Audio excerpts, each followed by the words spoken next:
On attaque aujourd'hui l'apprentissage du tout nouveau logiciel de montage de Final Cut Pro 10 qui vient d'arriver sur le marché, qui est assez surprenant, qui a de nombreuses qualités, qui est contesté par certains et adoré par d'autres. Moi je ne prendrai pas parti. Alors une fois que vous achetez ce logiciel sur iTunes, vous le téléchargez. Et le téléchargement, une fois fini, vous laisse directement une petite icône ici, Final Cut Pro, celle-là, 10. Je clique dessus et le logiciel va s'ouvrir. Final Cut version 10.0, l'ouverture est assez rapide et vous voyez ça s'ouvre dans une seule fenêtre, une fenêtre que on prend en bas et à gauche et qu'on peut redimensionner comme on veut ici, et si on veut ici lui donner avec agrandir, réduire, on la réduit comme elle était là, ou alors on la remet en espace optimal qui prend le maximum de place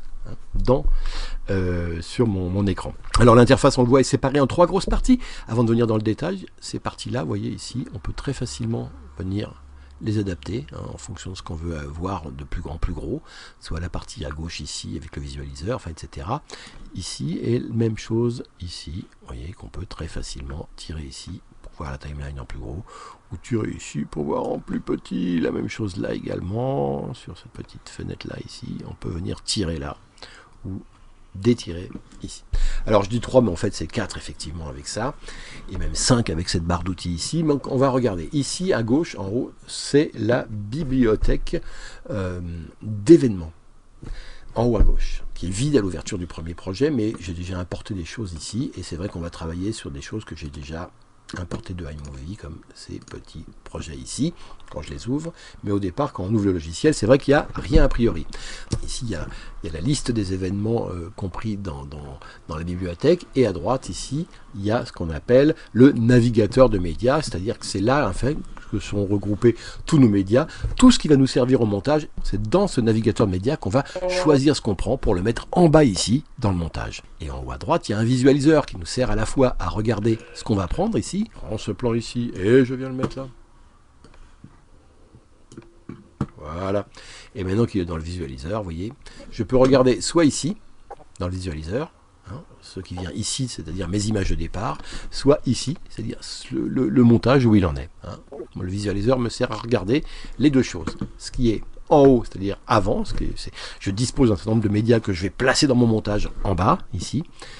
Le visualiseur, c'est la jonction entre les deux. Donc 3 grandes parties ici en haut à gauche, la bibliothèque de tout ce que j'ai, c'est-à-dire l'origine, de quoi je dispose.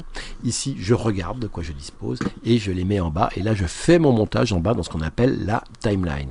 Et vous voyez, je regarde également dans le visualiseur ce qui se fait en bas. Et en bas à droite, il y a une librairie, des librairies. C'est-à-dire que c'est là qu'on va chercher un certain nombre de choses. On verra plus tard quoi exactement. Donc retenez bien ça, 3 grandes parties. Ici, bibliothèque des événements. Ici, visualiseur. Et en bas, la timeline ou le montage. Je dis le montage, mais a priori, regardez, c'est ici aussi que se trouve la bibliothèque des projets, c'est-à-dire tous mes montages en cours sont ici. Mais par exemple celui-là, si je clique dessus, double fois, si je double-clique dessus, je l'ouvre ici, et voilà, maintenant j'accède à la timeline. Si je veux revenir sur ma bibliothèque des montages, paf ici, je vais sur le projet plutôt Neige Anthony, allez, je double-clique sur Neige Anthony, et là, vous voyez, je suis dans le projet double-clic d'Anthony à vous.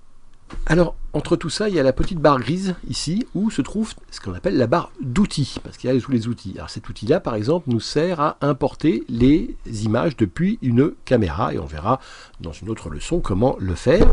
Ces 3 petits points ici servent à marquer les rushs, nos images, c'est-à-dire à dire cette image-là, cette partie de l'image est bien, celle-là elle est moyenne, et celle-là elle n'est pas terrible, j'en veux pas du tout. Ici, mots-clés. On associe des mots-clés ici, par exemple, sur ce plan, c'est Bruno, parce que ce garçon s'appelle Bruno, c'est en extérieur, et c'est une personne, parce que c'est une personne. Donc voilà, c'est les mots-clés associés à ce plan. Ici, les 3 petites fenêtres ici, les 3 petits boutons ici, c'est différentes manières d'incruster les plans dans le montage, c'est-à-dire différentes manières de monter, soit en écrasant ce qu'il y a déjà sur un montage, soit en insère, en poussant ce qu'il y a sur les côtés. Enfin, vous voyez, il y a plusieurs façons. Cette flèche ici, c'est une barre en fait qui représente plusieurs outils qui nous servent au montage. Par exemple, ça c'est l'outil flèche A, ça c'est un outil qui nous sert à roller, à tirer un clip sur un coin, etc., etc. La lame de rasoir nous sert à faire des coupures, à raser, quoi, zoom. On reviendra sur ces outils. Sachez que c'est un mini-menu d'une barre d'outils. C'est une mini barre d'outils en soi seule. Avant, on avait dans Final Cut Pro une petite fenêtre exprès pour ça. Là, on a ce qu'on appelle le dashboard. C'est en fait un widget, un peu à la manière des widgets d'Apple, qui nous donne le timecode d'où on en est. Par exemple, ici, dans ce plan en haut, hein, voilà, ici, je suis à 0 au début, et hop, quand j'avance au fur et à mesure, je sais que le plan à la fin fait 16 secondes et quelques frames. Rappelez-vous que une seconde, c'est 24 images, ou 25 images plutôt en télévision. Ici aussi se trouve un truc magique. Si on clique dessus, on ouvre les tâches, l'éditeur, enfin ce qui nous donne l'indication des tâches d'arrière-plan. Ça, c'est les rendus. Quand on a des calculs à faire sur une image parce qu'on vient de changer la couleur, qu'on vient de zoomer dedans, etc., qu'il faut tout recalculer. Ça prend un temps fou et d'habitude, il fallait interrompre son montage pour le faire. Il fallait interrompre le montage et faire pommer et attendre que ce soit rendu. La grande nouveauté de Final Cut Pro X, et ça, c'est parce que c'est passé en l'écriture du logiciel est en 64 bits. Avant, Final Cut Pro ne pouvait utiliser que 2 Go de mémoire vive pour tourner. Maintenant, depuis que c'est écrit en 64 bits, il peut utiliser, je ne sais plus, un nombre, pas infini, mais presque de gigas. De toute façon, un nombre bien supérieur à ce qu'aujourd'hui on peut mettre dans un ordinateur. C'est-à-dire que si vous avez par exemple 4 Go, 8 Go ou 16 Go octets de mémoire vive de RAM, vous pourrez ici avoir des tâches d'arrière-plan qui vont aller extrêmement vite et qui vont se faire en toute transparence, pendant que vous travaillez, pendant que vous avancez votre montage. Et c'est bien pour ça que cette fenêtre s'appelle tâche d'arrière-plan. C'est la grande révolution de Final Cut Pro 10. Voilà. Alors, quoi d'autre? Ici à droite, il y a, c'est un bouton qui est un peu inspiré de Photoshop, le fameux bouton magique de Photoshop qui sert à rendre magique plusieurs choses. Par exemple, ce plan-là, ici, balance de couleur, boum, ça m'a changé un petit peu. Il y a le son, par exemple, le niveau sonore peut être ajusté très facilement, automatiquement, comme ça. Il y a ici un bouton qui sert à faire des ralentis. Si je veux ralentir un clip, l'accélérer, etc., changer sa vitesse, on verra là encore qu'on peut le faire de différentes manières. C'est là que ça se passe. Ensuite, il y a 5 boutons qui permettent d'accéder, 7 boutons qui accèdent à des différentes librairies. La première, par exemple, c'est la librairie des effets que propose Final Cut Pro. Des effets qui sont, vous voyez, ici, tout de suite, on voit leur application tout de suite sur le plan qui est dans le visualiseur. Ici, c'est la bibliothèque iPhoto, toutes les photos qui sont sur mon ordinateur dans ma bibliothèque iPhoto, je peux y accéder ici en passant par cette librairie. La même chose avec les sons ici, iTunes. La même chose ici. Alors là, on est dans les transitions que propose Final Cut Pro et on peut voir ici les transitions, comment elles sont gérées. Ici, c'est les synthétiseurs, les titres que propose aussi Final Cut, comme ça, qui sont des titres déjà, ou des bandes annonces, ou un effet bande dessinée, qui sont en stock, que vous pouvez utiliser très très facilement, on verra comment. Voilà, etc. Ici des générateurs, que ce soit des gradients, on verra comment les utiliser. Par exemple, c'est ça un gradient, mais aussi des checkerboards, enfin tout ça. Vous savez peut-être pas à quoi ça sert, mais on verra ensemble comment le faire, comment les utiliser. Et enfin des thèmes qui permettent par exemple de faire cet effet entre deux plans. Donc voilà, on a une librairie d'effets, déjà, de transition, de titres, etc. dans Final Cut Pro X, ce qui existait dans iMovie, mais ce qui n'existait absolument pas dans Final Cut Pro 7. Et ici l'inspecteur, très important l'inspecteur. L'inspecteur nous dit quoi? Nous dit tout sur un clip. Ici par exemple, voilà, il nous dit ce qui se passe dans ce clip, ce qu'on a fait, ce qu'on a travaillé. Il nous dit tout sur un clip de montage ici, voilà, il dit ce qui a été fait sur ce clip. Et c'est le dernier des petits boutons qui sont dans la barre d'outils. Alors, si je laisse ma flèche sur un point, vous voyez qu'il y a en jaune ici, il y a eu une mini aide qui s'affiche. Il faut laisser 1-2 secondes à peu près. Alors, regardez ici, hop, vous voyez. Et ça me donne une information sur ce que donne le bouton. On va voir justement comment utiliser des raccourcis clavier, se servir du clavier, parce que dès les premiers pas dans FCPX, il vous faut apprendre à utiliser les raccourcis clavier qui font gagner beaucoup de temps. Alors il y a des raccourcis clavier, vous le voyez ici. Alors si je monte en haut, regardez les raccourcis clavier, il y en a qui sont à une seule lettre. Il y en a qui sont à 2 lettres ici, enfin à deux chiffres, par une touche pomme N, et à 3 ici. On a vraiment une multitude de raccourcis clavier. FCPX propose aussi des mini-menus, encore appelés des menus contextuels. Par exemple ici, si je suis dans la timeline et que je fais CTRL et que je clique avec ma souris, j'ai un mini-menu qui s'ouvre, qui me propose plusieurs choses.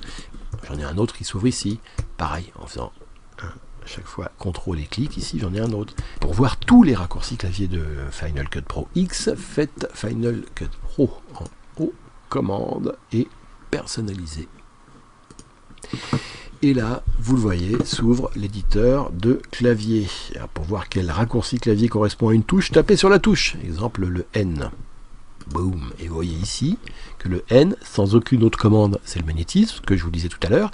N associé à pomme, c'est nouveau projet, etc. Nouvel événement avec Alt, nouveau dossier, nouvelle collection intelligente. Il y a des couleurs ici aussi, parce que maintenant, effectivement, ça c'est une nouveauté. Les commandes sont groupées, alors je peux élargir un petit peu là, voilà, comme ça pour qu'on voit bien. Par exemple, toutes les commandes correspondant à la lecture ou à la navigation dans les clips, ici c'est associé à des touches violettes. Hein. Donc, vous voyez, si je fais ça, je sélectionne ici toutes les commandes correspondant à la navigation, et donc tout ce qui est en violet ici, hein, ici, là ou là. Par exemple, les fameux JKL pour avancer, L, vous savez, c'est marche avant, K, c'est arrêter, et J, c'est lecture arrière. Alors, pour chercher une commande, une recherche est intégrée dans l'éditeur de clavier. Il faut que je revienne ici plus sur une sélection, mais sur toutes les commandes, et je tape ici, par exemple, Zoom, pour voir quels sont les mots-clés associés à Zoom, Return, et vous voyez ici, mon outil Zoom, c'est Z, Zoom arrière, c'est cette combinaison-là, etc. Et dernière des choses, si on veut personnaliser une touche clavier, alors je viens ici sur toutes les commandes, voilà, et je fais lecture, générale, marquage, général. Ici, je vois qu'importer un projet iMovie, je n'ai pas de raccourci clavier. Alors comment en créer un? Je commence par dupliquer mon clavier. Comment? Comme ça. Cette duplicata, je vais l'appeler clavier Rémi. Ok. Maintenant, ici, donc je vois qu'en général, ici, il n'y a aucune touche pour importer un projet iMovie, ce que je vais faire souvent. Donc voilà, je fais importer un projet, je le sélectionne, et ensuite je tape sur une touche du clavier, par exemple I, hein, pour y importer.